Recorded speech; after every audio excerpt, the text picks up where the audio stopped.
Hello, my name is Kerryath, and today we are going to discover some new Dark Angels rules and relics to dominate close combat. I'll be honest, I'm kind of excited about this because I already know from little things here and there that there's a little bit of excitement around the Dark Angel stuff that's on the way.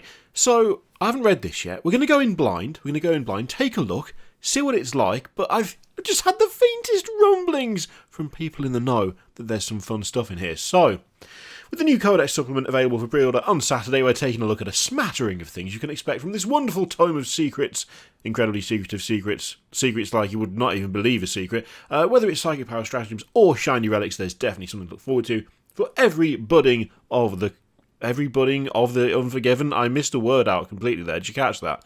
I don't know how you wouldn't, because I just pointed out that it happened. Anyway, by the way, this is an excellent picture. It really is, genuinely. You've got such a nice mix of old and new there. You've got a bunch of Primaris stuff, but you've still got Samael on the jet bike. You've still got the ridiculous, I always forget, like Nephilim fighter things. Got a proper classic Deathwing Land Raider next to a repulsor. This is the kind of all-encompassing thing that I like to see when it comes to just Space Marine army images on Warhammer Community, just in general. A mix of the old and the new. It doesn't all have to be Intercessors and Redemptors. Much though I love Redemptors, you can have a bit of something else in there as well, and they have, and I like it a lot. So, Interromancy, to aid their interrogator chaplains in ripping secrets from the brains of their enemies, Librarian... I don't know why. I always thought, ripping secrets from the mind seems more like... Brains just sounds weird, like they take the brain out and poke around. Librarians of the Dark Angels tap into their own mind-warping variety of psychic power to assault, distract, and befuddle. So there's going to be a bunch of new psychic abilities. First up, Mind Wipe. The Librarian scourges the minds of his foes, dragging out every memory that makes them who they are and reducing them to hollow shells of what they once were. That's a bit hardcore, innit? Jesus. Malediction. Mind Wipe has a warp charge value of 7. If manifested, select one enemy unit within 18 inches of the Psyker, then select one aura ability that unit has until the start of your next psychic phase. That unit loses that aura ability. Ooh! Oh, I like it!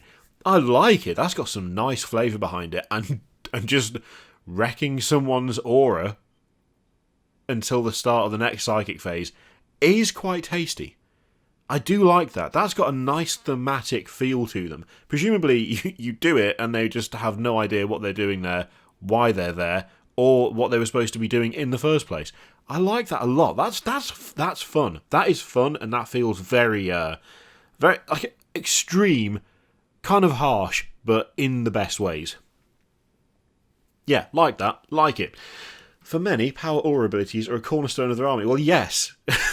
Yeah, because you've made it like that. That's how that works. And allow even the most mundane of troops to perform above and beyond their limits. Being able to shut them down at will is a powerful tool. It is.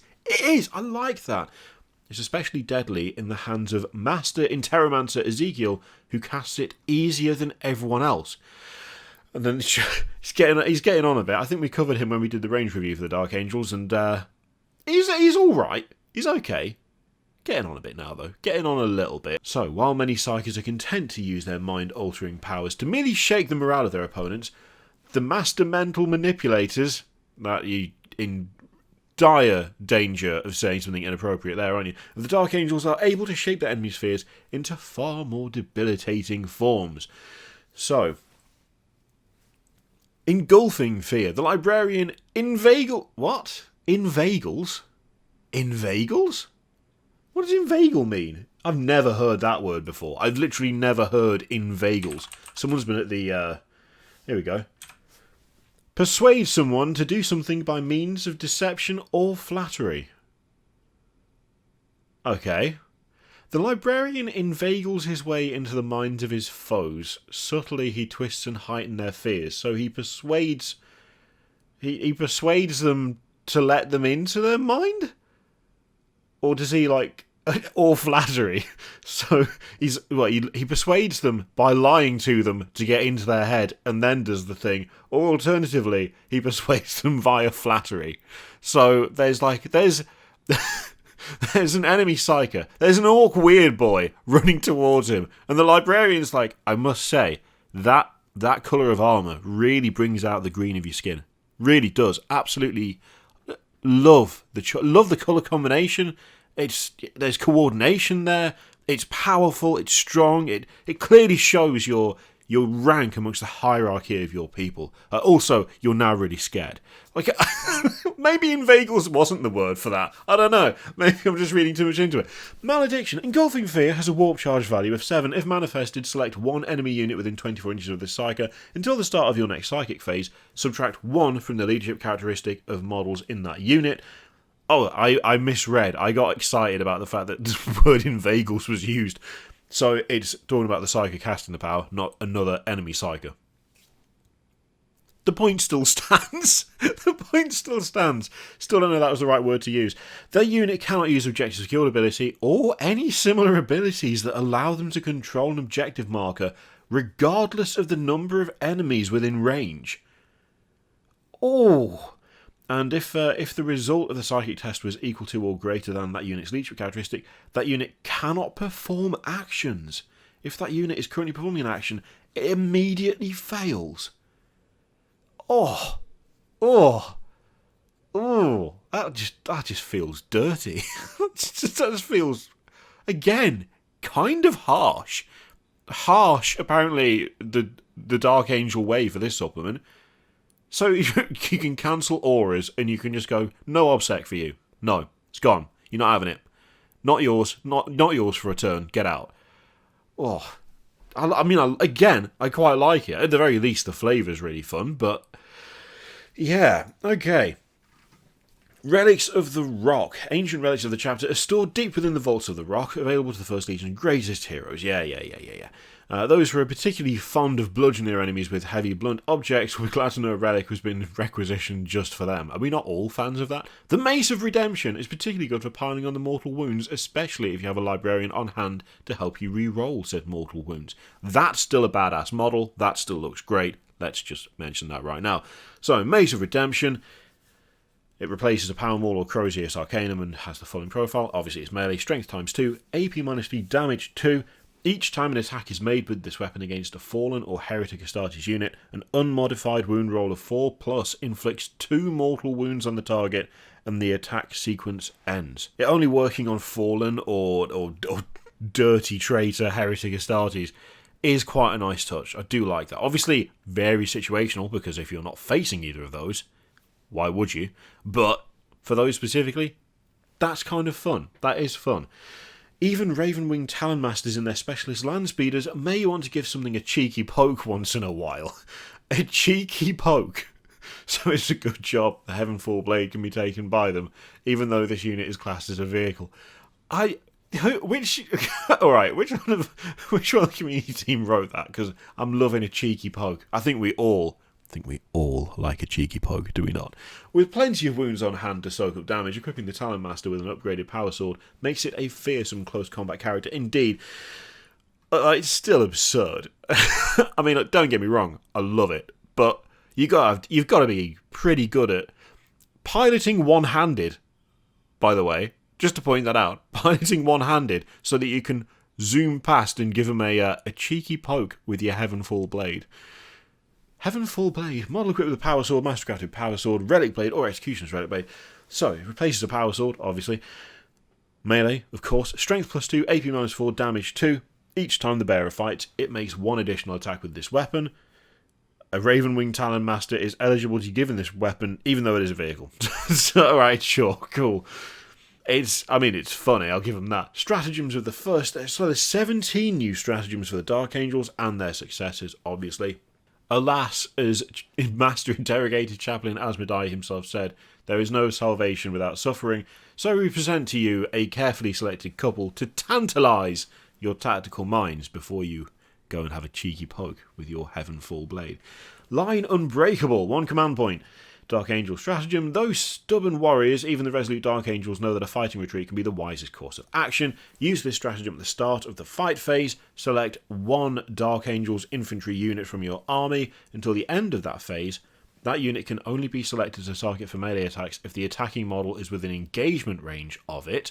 Note that this means that enemy models that are not within engagement range but are within half an inch of a model from their own unit that is itself within half an inch of this Dark Angels infantry unit cannot target it with melee attacks this phase. That's fun. That's cool. Intractable Dark Angels, again, battle tactic stratagem. With those stubborn warriors, even the resolute Dark Angels know that a fighting retreat can be the wisest course of action. That feels very familiar, doesn't it? Yeah. So, use this stratagem in your movement phase. As I was reading that, I was like, did my brain glitch? Use this stratagem in your movement phase when a Dark Angels unit from your army is selected to fall back. If that unit has the Inner Circle ability, you do not need to first roll 2d6 to see if it can fall back. It can automatically do so. That's cool. Until the end of the turn, that unit is eligible to shoot. I like that a lot. Back up a bit and then just let loose. That's fun. Yeah, again, that's fun. Befitting their famous stalwart, some would say stubborn defenders, and cool-headed combatants at close range, the Dark Angels have a duo of stratagems, which we've just read. Line Unbreakable, blunt the force of a massed assault, and the other one lets them shoot as they get lost, which is nice. But what if there's nowhere to retreat to, or your Marines are hotly contesting a vital objective and can't afford to move? In the Maelstrom of close quarters combat, none are as adept at leveraging their firepower as the Dark Angels. Okay, fire discipline. While the tactical doctrine is active for your army, infantry models from your army, excluding Deathwing models, alright, fine, can make attacks with rapid fire and assault weapons, excluding blast weapons, while within engagement range of enemy units, but must target an enemy unit that is within engagement range of its own unit when they do so. In such circumstances, the model can target an enemy unit even if other units within engagement range of the same enemy unit, and while it's making such attack, it has a ballistic skill characteristic of 5. I really like that. I really like the idea of just blasting things away at point blank range with a bunch of bolters. That's a lot of fun. That is a lot of fun. I like it. It's fun. I mean, the stuff they've showed off is, it's got a really nice kind of feel to it. As one part of the new doctrine ability, Sons of the Lion, fire discipline allows your units armed with rapid fire and assault weapons to shoot even if they're engaged in close combat, almost as if those weapons were pistols. With a veritable storm of fire ready to greet those that choose to engage them in a melee brawl, your foes will be forgiven for wanting to keep the Dark Angels at arm's length. I mean, at arm's length, where you'll be faced with exactly the same array of bolters and plasma weapons and everything else. So, really, no matter what happens, you're going to get shot in the face. I like it. That's quite a lot already. We've barely scratched the surface of the plethora of rules in this book. So there'll be a closer look at Ravenwing and Deathwing companies coming up. Awesome, cool, nice.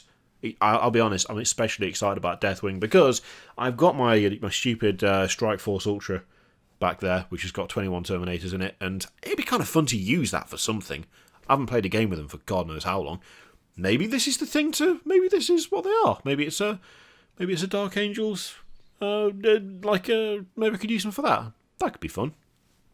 Okay. And there's all the bonus stuff that I can never be bothered to go all the way down and back up again because I know I'll get lost where we are. So, there we have it. There's some fun stuff in there. There's some fun stuff. I like some of that. That's cool. Yeah, I especially like the idea of just blasting people away from super close range with bolters because who wouldn't like that?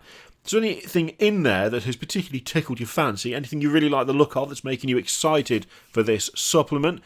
Let me know in the comments down below. In the meantime, feel free to click all the things, Patreon, video, subscribe, all that stuff. Click it if you like, don't click it if you don't want to.